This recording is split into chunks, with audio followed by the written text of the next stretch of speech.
ಇನ್ನು ವಾಹನದ ಬಗ್ಗೆ ಎಸ್ಪಿಪಿ ಉಲ್ಲೇಖ ಮಾಡ್ತಾ ಇದ್ದಂತೆ ಜಡ್ಜ್ ಅವರು ಪ್ರಶ್ನೆಯನ್ನ ಮಾಡಿದ್ದಾರೆ. ಯಾವ ವಾಹನ ಅಂತ ನ್ಯಾಯಮೂರ್ತಿಗಳು ಪ್ರಶ್ನೆಯನ್ನ ಮಾಡಿದ್ದಾರೆ. ಫೋಟೋದಲ್ಲಿ ಇದೆಯಲ್ಲ ಅದೇ ವಾಹನನ ಅಂತ ಜಡ್ಜ್ ಅವರು ಎಸ್ಪಿಪಿ ಅವರಿಗೆ ಪ್ರಶ್ನೆಯನ್ನ ಮಾಡಿದ್ದಾರೆ. ಹೌದು, ಅದೇ ಅಶೋಕ್ ಲೈಲ್ಯಾಂಡ್ ಅಂತ ಎಸ್ಪಿಪಿ ಅವರು ಉತ್ತರ ಕೊಡ್ತಾ ಇದ್ದಾರೆ. ಈ ವಾಹನದ ಬಂಪರ್ಗಳ ಮೇಲೆ ರಕ್ತ ಸಿಡಿದಿದೆ ಅನ್ನುವಂತಹದ್ದು, ರಕ್ತದ ಸ್ಯಾಂಪಲ್ ಇದೆ ಅನ್ನುವಂಥದ್ದನ್ನು ಏನು ಎಸ್ಪಿಪಿ ಅವರು ಹೇಳಿದರು, ಅದನ್ನು ಹೇಳಿದ ತಕ್ಷಣ ಜಡ್ಜ್ ಅವರು ಪ್ರಶ್ನೆ ಮಾಡ್ತಾರೆ, ಯಾವ ವಾಹನ ಮೇಲೆ ರಕ್ತ ಸಿಡಿದಿತ್ತು ಅಂತ. ಫೋಟೋದಲ್ಲಿ ಕಾಣಿಸುತ್ತಲ್ಲ ಅಶೋಕ್ ಲೈಲ್ಯಾಂಡ್ ಅದೇನಾ ಅಂತ ಕೇಳಿದಾಗ ಹೌದು, ಅದೇ ಅಶೋಕ್ ಲೈಲ್ಯಾಂಡ್ ವಾಹನದ ಮೇಲೆ ರಕ್ತದ ಸ್ಯಾಂಪಲ್ ಇದೆ ಅನ್ನುವಂಥದ್ದನ್ನು ಖಾತ್ರಿಪಡಿಸ್ತಾರೆ ಎಸ್ಪಿಪಿ ಅವರು. ಫೋಟೋದಲ್ಲಿ ಇದೆಯಲ್ಲ ಅದೇ ವಾಹನನ ಅಂತ ಜಡ್ಜ್ ಅವರು ಪ್ರಶ್ನೆ ಮಾಡ್ತಾರ. ಹೌದು, ಅದೇ ಅಶೋಕ್ ಲೈಲ್ಯಾಂಡ್ ಅಂತ ಎಸ್ಪಿಪಿ ಅವರು ಅದಕ್ಕೆ ಉತ್ತರವನ್ನು ಕೊಡ್ತಾರೆ. ಈ ಮೂಲಕ ವಾಹನದ ಬಗ್ಗೆ ಎಸ್ಪಿಪಿ ಉಲ್ಲೇಖ ಮಾಡ್ತಾ ಇದ್ದಂತೆ ಜಡ್ಜ್ ಪ್ರಶ್ನೆಗೆ ಎಸ್ಪಿಪಿ ಅವರು ಉತ್ತರವನ್ನು ಕೊಟ್ಟಿದ್ದಾರೆ. ಯಾವ ವಾಹನದ ಮೇಲೆ ರಕ್ತದ ಸ್ಯಾಂಪಲ್ ಇತ್ತು ಅನ್ನೋದನ್ನು ಮತ್ತೆ ಖಾತ್ರಿಪಡಿಸಿಕೊಳ್ಳುವಂತಹ ಕೆಲಸ ಈಗ ನ್ಯಾಯಮೂರ್ತಿಗಳಿಂದ ಆಗಿದೆ. ಫೋಟೋದಲ್ಲಿ ಇದ್ದಂತಹ ವಾಹನ ಇದೆಯಲ್ಲ ಅದೇನಾ ಅಂತ ಪ್ರಶ್ನೆ ಮಾಡಿದಾಗ ಹೌದು ಅಂತ ಹೇಳಿದ್ದಾರೆ. ಇನ್ನು FSL ವರದಿಯಲ್ಲಿ ಸಾವಿನ ಸಮಯ ಇದೆ. ಮೃತನ ಹೊಟ್ಟೆಯಿಂದ ಕೆಲ ಅಂಶವನ್ನು FSLಗೆ ಕಳುಹಿಸಲಾಗಿದೆ. FSL ವರದಿಯಲ್ಲಿ ಪ್ರತಿಯೊಂದು ವಿಚಾರವೂ ಕೂಡ ಉಲ್ಲೇಖ ಆಗಿದೆ. ಮೃತನ ಹೊಟ್ಟೆಯಿಂದ ಕೆಲ ಅಂಶವನ್ನು FSLಗೆ ಪರೀಕ್ಷೆಗಾಗಿ ಕಳಿಸಲಾಗಿತ್ತು. FSL ವರದಿಯಲ್ಲಿ ಸಾವಿನ ಸಮಯವನ್ನು ಉಲ್ಲೇಖ ಮಾಡಲಾಗಿದೆ. ಮೃತನ ಹೊಟ್ಟೆ ಅಂದರೆ ರೇಣುಕಸ್ವಾಮಿಯ ಹೊಟ್ಟೆಯಿಂದ ಕೆಲವು ಪರೀಕ್ಷೆಗಾಗಿ ಅಂಶಗಳನ್ನು ಕಳಿಸಿಕೊಡಲಾಗಿತ್ತು. ಸೊ ಈ ಎಲ್ಲ ವಿಚಾರಗಳು ಕೂಡ ಅಲ್ಲಿ ಈಗ ವಾದದಲ್ಲಿ ಚರ್ಚೆಗೆ ಬರ್ತಾ ಇರೋದು. FSL ರಿಪೋರ್ಟ್ ಏನು ಹೇಳ್ತಾ ಇದೆ ಅನ್ನೋದ್ರ ಬಗ್ಗೆಯೂ ಕೂಡ ಉಲ್ಲೇಖ ಮಾಡ್ತಾ ಇದ್ದಾರೆ ಎಸ್ಪಿಪಿ ಪ್ರಸನ್ನಕುಮಾರ್ ಅವರು. ವಾಹನದ ವಿಚಾರವಾಗಿ ಚರ್ಚೆ ಆಯಿತು. ವಾಹನದ ಮೇಲೆ ಸಿಕ್ಕಂಥ ಬ್ಲಡ್ ಸ್ಯಾಂಪಲ್ ಬಗ್ಗೆಯೂ ಕೂಡ ಅಲ್ಲಿ ಮಾತಾಯಿತು. ಈಗ ಮುಂದುವರೆದ ಭಾಗವಾಗಿ FSL ವರದಿಯಲ್ಲಿ ಸಾವಿನ ಸಮಯ ಉಲ್ಲೇಖ ಆಗಿದೆ.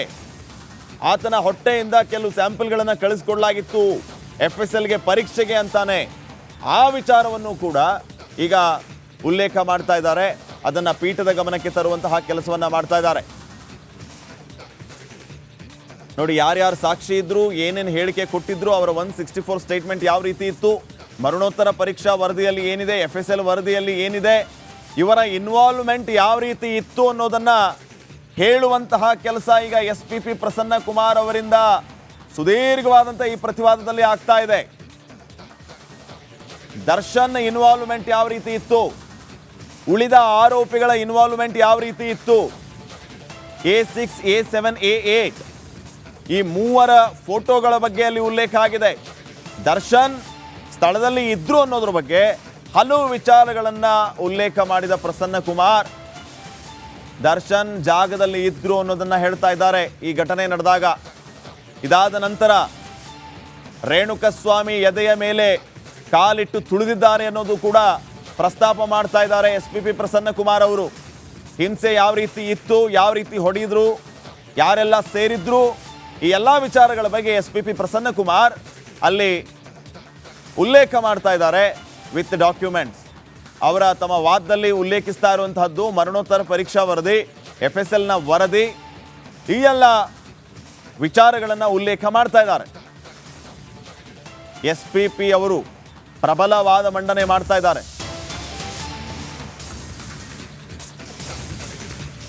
ಇನ್ನು ಸಮತಾಗೆ ಫೋನ್ ಮಾಡಿದ್ದ ಆರೋಪಿ ಪವಿತ್ರ ಗೌಡ ಪ್ರಕರಣದ A1 ಮೆಸೇಜ್ ಮಾಡ್ತಾ ಇದ್ದವನನ್ನ ಕರೆದುಕೊಂಡು ಬಂದಿದ್ದಾರೆ. ನನಗೆ ಕ್ಷಮೆ ಕೇಳಿಸೋದಕ್ಕೆ ಕರೆ ತಂದಿದ್ದಾರೆ ಅಂತ ಪವಿತ್ರ ಹೇಳಿರ್ತಾರಂತೆ. ಈ ಬಗ್ಗೆ ಸಾಕ್ಷಿಯಲ್ಲಿ ಪವಿತ್ರ ಸ್ನೇಹಿತೆ ಸಮತಾ ಕೂಡ ಉಲ್ಲೇಖ ಮಾಡಿದ್ದಾರೆ.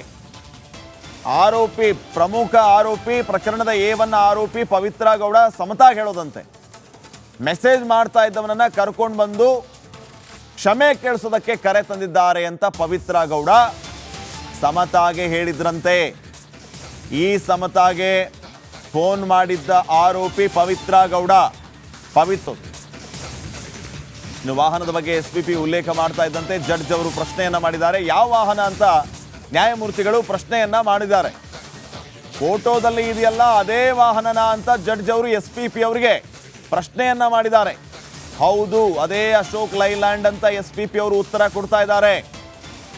ಈ ವಾಹನದ ಬಂಪರ್ಗಳ ಮೇಲೆ ರಕ್ತ ಸಿಡಿದಿದೆ ಅನ್ನುವಂತಹದ್ದು, ರಕ್ತದ ಸ್ಯಾಂಪಲ್ ಇದೆ ಅನ್ನುವಂಥದ್ದನ್ನು ಏನು SPP ಅವರು ಹೇಳಿದರು, ಅದನ್ನು ಹೇಳಿದ ತಕ್ಷಣ ಜಡ್ಜ್ ಅವರು ಪ್ರಶ್ನೆ ಮಾಡ್ತಾರೆ, ಯಾವ ವಾಹನ ಮೇಲೆ ರಕ್ತ ಸಿಡಿದಿತ್ತು ಅಂತ.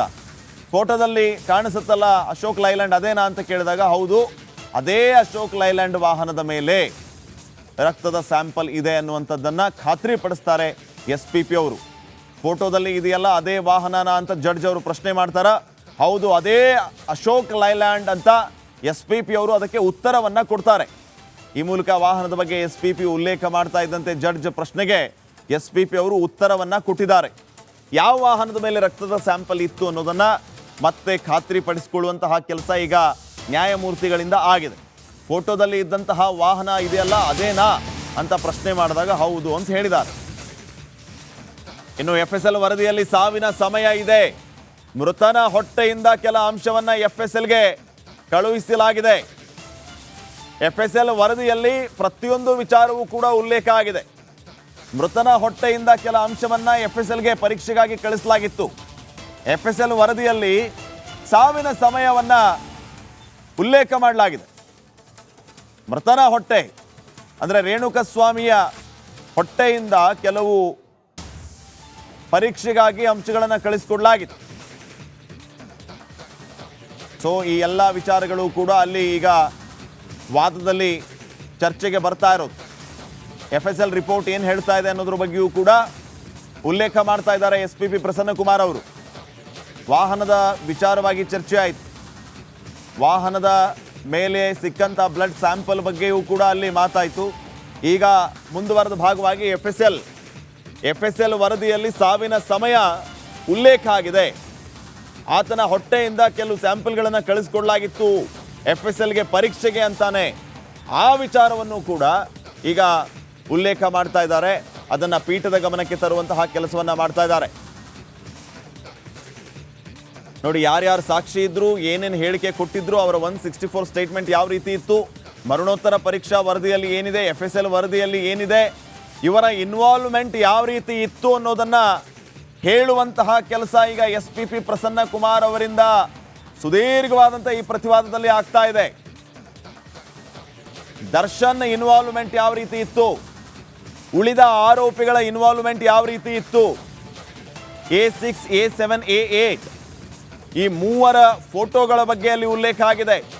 ದರ್ಶನ್ ಸ್ಥಳದಲ್ಲಿ ಇದ್ರು ಅನ್ನೋದ್ರ ಬಗ್ಗೆ ಹಲವು ವಿಚಾರಗಳನ್ನು ಉಲ್ಲೇಖ ಮಾಡಿದ ಪ್ರಸನ್ನಕುಮಾರ್ ದರ್ಶನ್ ಜಾಗದಲ್ಲಿ ಇದ್ರು ಅನ್ನೋದನ್ನು ಹೇಳ್ತಾ ಇದ್ದಾರೆ. ಈ ಘಟನೆ ನಡೆದಾಗ ಇದಾದ ನಂತರ ರೇಣುಕಸ್ವಾಮಿ ಎದೆಯ ಮೇಲೆ ಕಾಲಿಟ್ಟು ತುಳಿದಿದ್ದಾರೆ ಅನ್ನೋದು ಕೂಡ ಪ್ರಸ್ತಾಪ ಮಾಡ್ತಾ ಇದ್ದಾರೆ SPP ಪ್ರಸನ್ನಕುಮಾರ್ ಅವರು.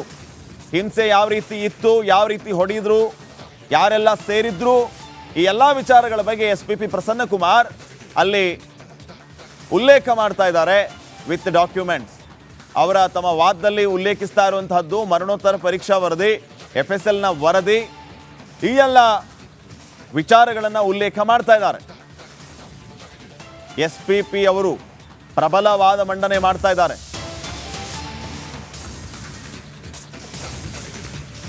ಇನ್ನು ಸಂತಾಗೆ ಫೋನ್ ಮಾಡಿದ್ದ ಆರೋಪಿ ಪವಿತ್ರ ಗೌಡ ಪ್ರಕರಣದ A1 ಮೆಸೇಜ್ ಮಾಡ್ತಾ ಇದ್ದವನನ್ನ ಕರೆದುಕೊಂಡು ಬಂದಿದ್ದಾರೆ.